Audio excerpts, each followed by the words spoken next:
Hello student, last video में हमने हमारे थर्ड चैप्टर के क्वेश्चन नंबर 5 तक को अटेम्प्ट किया था। आज हम करेंगे क्वेश्चन नंबर 6 को। क्वेश्चन नंबर 6 में आपको ऐसी फिगर दी हुई है, ये फिगर दी हुई है, इसमें आपको एंगल्स निकालना है। जो यहाँ पे एंगल है, ठीक है, मैं यही सेम फिगर बोर्ड पे ड्रॉ करती हूँ। ये फिगर दी हुई है, यहाँ पे इन्होंने कहा है कि 130 डिग्री का एंगल है, यहाँ पे इन्होंने 120 डिग्री का एंगल दिया है, यहाँ पे इन्होंने कहा है एक्स एंगल है और यहाँ पे 50 डिग्री का एंगल है। ठीक है, इन्होंने पूछा है कि एक्स की वैल्यू क्या होगी। अभी आपने पढ़ा था कि क्वाड्रिलेटरल, जिसमें 4 साइड होती है उसको क्वाड्रिलेटरल, उसके ईच एंगल का सम, ठीक है, कितना होता है 360। तो हमें सभी एंगल्स का क्या करना है, सम करना है। 4 एंगल्स का सम कितना होगा 360 डिग्री, यही करना है। अब इन सबको हमने प्लस कर लेना है। इन दोनों को हमने प्लस किया, कितना आया 250 plus 50 degree plus x is equal to 360। अब क्या करना है, इन सबको प्लस करके ये आ गया 300 प्लस एक्स 360 डिग्री। एक्स इधर ही रखो, 360 डिग्री, ये 300 यहाँ पे प्लस में है, इसके साथ उधर जाके माइनस में बन जाएगा। एक्स की वैल्यू 360 में से 300 गया 60 डिग्री, ये आ गया आपका सम। बस आपको ये याद रखना है, ये प्रॉपर्टी है क्वाड्रिलेटरल की कि सभी एंगल्स का सम 360 डिग्री होता है। मैं यहाँ पे लिख देती हूँ, एंगल 1, एंगल 2, एंगल 3, एंगल 4 कितने होंगे, ये 360 डिग्री होता है। ठीक है, ये होता है रूल। ये था आपका फर्स्ट पार्ट। अब हम करते हैं सेकंड पार्ट। बी पार्ट में आपको ये फिगर गिवन है, यहाँ पे इन्होंने ये बनाया हुआ है, इसका मतलब आप सबको पता ही होगा। फर्दर जो आपकी बैक क्लासेज है उसमें भी आपको बताया गया है कि ये होता है 90 डिग्री का सिंबल। ठीक है, जहाँ पे भी आपको ये बॉक्स बना दिखे, मतलब ये यहाँ पे 90 डिग्री का एंगल है, यहाँ पे ये एंगल गिवन है एक्स, यहाँ पे 70 डिग्री गिवन है और यहाँ पे कहा है 60। ठीक है, अब अगर इधर 90 डिग्री है तो इसका मतलब इधर भी ये क्या है 90 डिग्री है। मैं यहाँ पे लिख देती हूँ 90 डिग्री। हमें ये निकालना है लास्ट क्वेश्चन की तरह, angle 1, angle 2, angle 3 and angle 4, सभी के सभी चारों एंगल्स का सम। इस फिगर के अंदर 4 एंगल है, 1 2 3 4। एंगल कहाँ बनते हैं, जहाँ पे 2 लाइन ज्वाइन होती है वहाँ पे एंगल बनता है। ठीक है, यानी वर्टेक्स पे चारों एंगल्स का सम कितना होगा 360 डिग्री। फर्स्ट है 90, आप आगे पीछे कोई भी सीक्वेंस में लिख सकते हो, 90 60 70 और एक्स निकालना है हमें 360। ये मैंने तीनों एंगल लिख ली, ये एक्स लिख दिया। ठीक है, अब इनको प्लस कर दो, 90 60 150 प्लस 70, एक साथ भी प्लस कर सकते हो, 360 डिग्री। अब इनको प्लस किया 220 degree plus x is equal to 360। अब एक्स इधर ही, ये उधर जाके क्या हो जाएगा माइनस में 220। ठीक है, एक्स की वैल्यू कितनी आई, 6 में से 2 गया 4, 3 में से 2 गया 1, तो 140 डिग्री इज योर आंसर। ठीक है, 140 डिग्री ये वाला एंगल है। ओके, अब हम करते हैं next part C. Next part में आपको ये पेंटागन दिया हुआ है और यहाँ पे एक्स लिखा है। ठीक है, ये 2 लाइनिंग यहाँ पे हर एक साइड पे लगाई हुई है। 2 लाइनिंग का मतलब होता है कि ये सारी साइड्स इक्वल हैं। ठीक है, ईच साइड्स आर इक्वल। क्या है, सभी साइड इक्वल्स है। ठीक है, and equal side make an equal angle, ये एक प्रॉपर्टी होती है, इक्वल साइड्स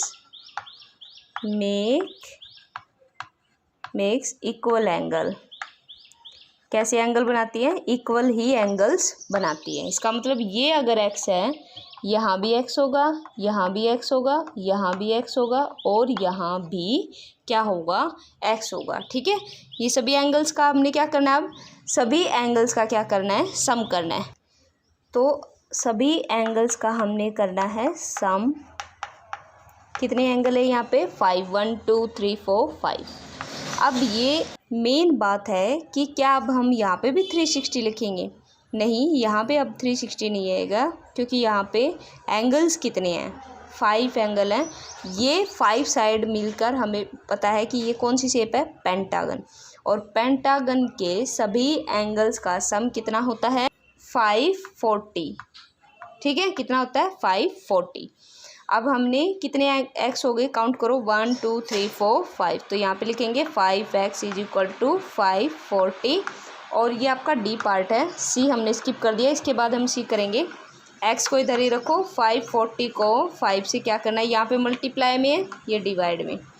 अब यहाँ पे देखो सभी एंगल्स एक्स थे, यहाँ पे डिवीजन का पैटर्न हुआ है, इसलिए ये क्वेश्चन आपको इम्पोर्टेंट है, ध्यान रखना है ये आपको। ठीक है, एक्स की वैल्यू कितनी आ गई? 5 से इसको कट कर दो, 5 1 जा 5 0 5 8 जा 40।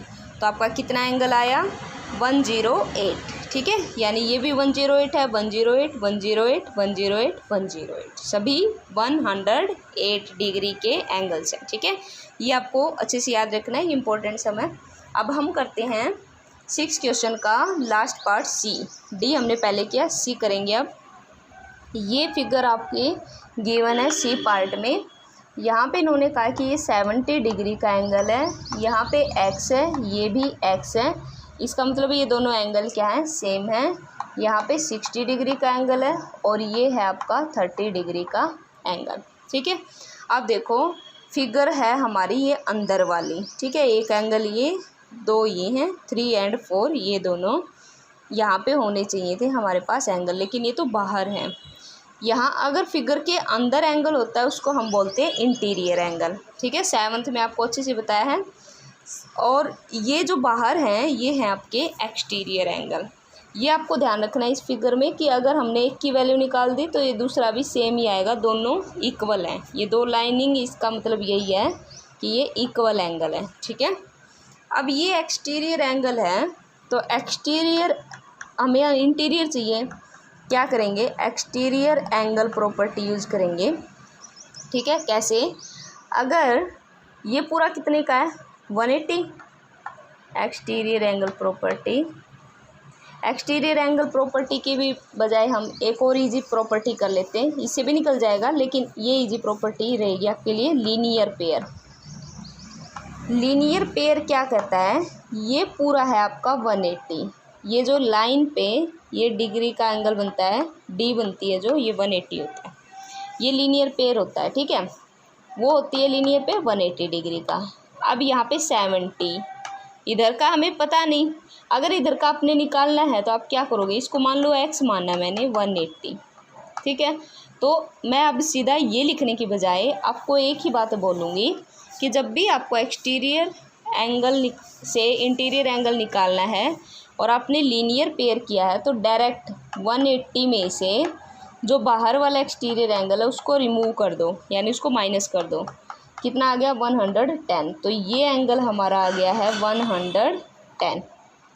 ऐसे ही इसको निकालेंगे, तो 180 में से अगर मैं 60 को रिमूव कर दूँ, इस पूरे में से बाहर वाले को हटा दूँ, तो 120 आ जाएगा ये वाला। ठीक है, देखो ये कैसे है, ये ऐसे है 70 और यहाँ पे है पूरा ये है 180। अगर मैं 180 में से बाहर वाले को हटा दूँ, ये हटा दिया, कौन बचा? यही बचा ना, तो इसलिए 180 में से 70 को हटा दिया तो कितना बचा? 110। अब ये ऑल एंगल्स का सम, ऑल एंगल्स का सम कितना? 110 plus x plus 30 plus x, और ये कितना आया? 120। ये कितने बन गए? 1 2 3 4 और 5 एंगल बन गए। कितना सम करके आए हैं हम? अभी पेंटागन से पहले 5 जिसकी साइड थी उनका सम होता है 540। ये आपको याद रखना है, 7th में बताया हुआ है कि 5 एंगल्स का, 4 एंगल्स का सम होता है, 4 एंगल्स का सम होता है, 4 एंगल्स सम होता है 360 के इक्वल। 3 एंगल का सम होता है 180 के इक्वल, और 5 एंगल का सम होता है 540 के इक्वल। ये याद रखनी है आपको, ठीक है। अब हम 540 यहाँ पे लिखा, अब इसको सोल्व करेंगे। इन सबको प्लस करना है। ये बन गया 140 प्लस 120, ये कितने एक्स हैं 2x हैं, इज इक्वल टू 540। ये इन दोनों को प्लस किया, कितना आ गया 260 plus 2x is equal to 540। 2x इधर ही रखो। 540 में से हमने 260 को क्या करना है माइनस, तो 2x कितना आ गया, ये आ गया हमारा 280। x की वैल्यू कितनी आ गई, यहाँ पे 2 मल्टीप्लाई में है, इधर आके 2 डिवाइड में, यानी 140। कितना एंगल आ गया 140। ये 140 है तो ये भी 140, क्योंकि दोनों की वैल्यू सेम है x। तो यानी ये 140 आया तो ये भी 140 ही आएगा, ठीक है। ये था आपका क्वेश्चन नंबर 6। अब हम करते हैं क्वेश्चन नंबर 7। क्वेश्चन नंबर 7 में देखो सेम ऐसा ही है, लेकिन उसमें हमें एंगल सम प्रॉपर्टी एक्सटीरियर और इंटीरियर दोनों में ही हमें निकालनी है, ठीक है। देखो मैं आपको एक बार शो कर देती हूँ। ये देखो इसमें भी हमें ऐसे ही निकालना है, इसमें भी हमें ऐसे ही यहाँ पे एंगल ये बाहर वाला निकालना है, ठीक है। इसमें हम एक्सटीरियर एंगल प्रॉपर्टी का यूज करेंगे और इसके अंदर हमें निकालना सिर्फ यहाँ पे एक्स वाई और जेड ही नहीं, इनका सम भी निकालना है, ठीक है। तो आज के लिए मैं इस वीडियो को इसी क्वेश्चन पे लीव कर रही हूँ, क्योंकि आपको इन ये सभी चारों क्वेश्चन अच्छे से प्रैक्टिस कर लेनी है। ये क्वेश्चन हो गए तो ये आप इजीली कर लोगे, ठीक है। तो नेक्स्ट वीडियो में हम क्वेश्चन नंबर 7 अटैम्प्ट करेंगे।